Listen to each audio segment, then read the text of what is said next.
हिंदी की कक्षा में स्वागत है बच्चों आप सबका।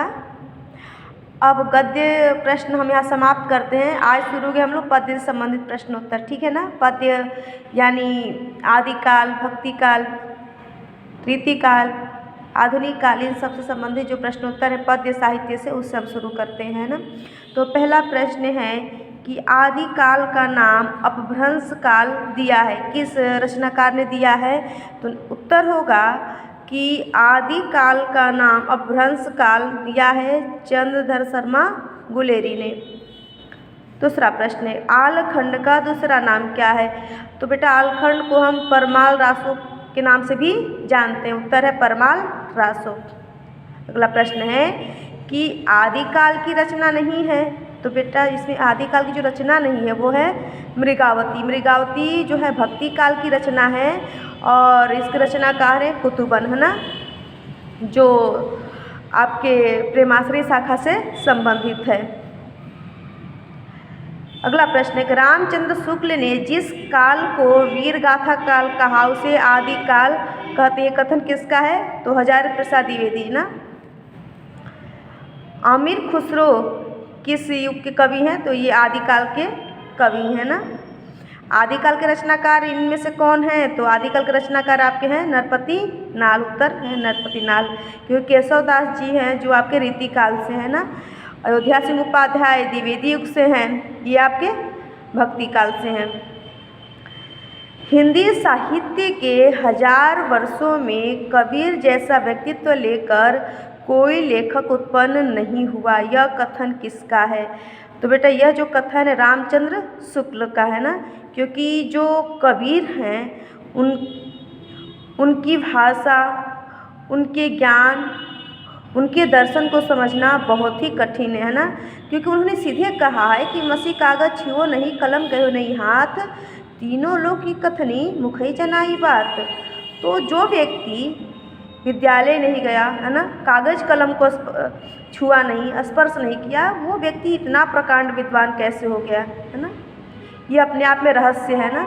इसलिए कबीर की जो भाषा और रहस्यवादी भाषा है ना, उसमें रहस्य छुपा हुआ है, कि एक शब्दों में रहस्य छुपा है। जैसे मैंने आपको कक्षा में बताया था कि बरसे कंबल भींगे पानी, है ना, इसका अर्थ मैं कक्षा में आपको बाकायदा बताई थी। इसका अर्थ क्या है? कंबल क्या हो रहा है? बरस रहा है और पानी भींग रहा है। अगला प्रश्न है आपका कि ज्ञानाश्रय शाखा संबंधित कवि हैं। तो ज्ञानाश्रय शाखा से जो संबंधित कवि हैं इसमें है कबीरदास जी, क्योंकि ये जो सूरदास, तुलसीदास और नाभादास है, ये क्या है? ये सगुण भक्ति से है ना। भाषा पर कबीर का जबरदस्त अधिकार था, वे बाड़ी के डिक्टेटर थे। पर प्रस्तुत कथन किसका है? तो प्रस्तुत कथन है हजारी प्रसाद द्विवेदी जी का ना। हजारी प्रसाद द्विवेदी जी ने बाड़ी का डिक्टेटर कहा है कबीरदास को। अगला प्रश्न है कि कृष्ण काव्यधारा के प्रतिनिधि कवि हैं, तो आपका उत्तर होगा सूरदास जी, ठीक है ना। सूरदास जी जो हैं कृष्ण काव्यधारा के प्रतिनिधि कवि, यानी जो मुख्य कवि हैं माने गए हैं। अष्टछाप के कवियों का संबंध भक्ति काल की किस शाखा से है? तो इनका संबंध है भक्ति काल की कृष्ण भक्ति शाखा से।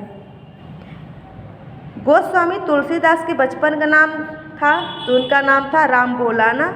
बचपन का नाम है राम बोला।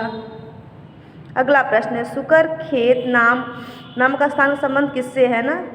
तो सुकर खेत का जो संबंध है ये तुलसीदास के जीवन से ना। इनका जीवन चरित्र जब आप लिखेंगी, जन्म स्थान लोगों ने बताया है कि सुकर खेत भी स्पष्ट किया गया, लेकिन उसमें मतभेद है बेटा।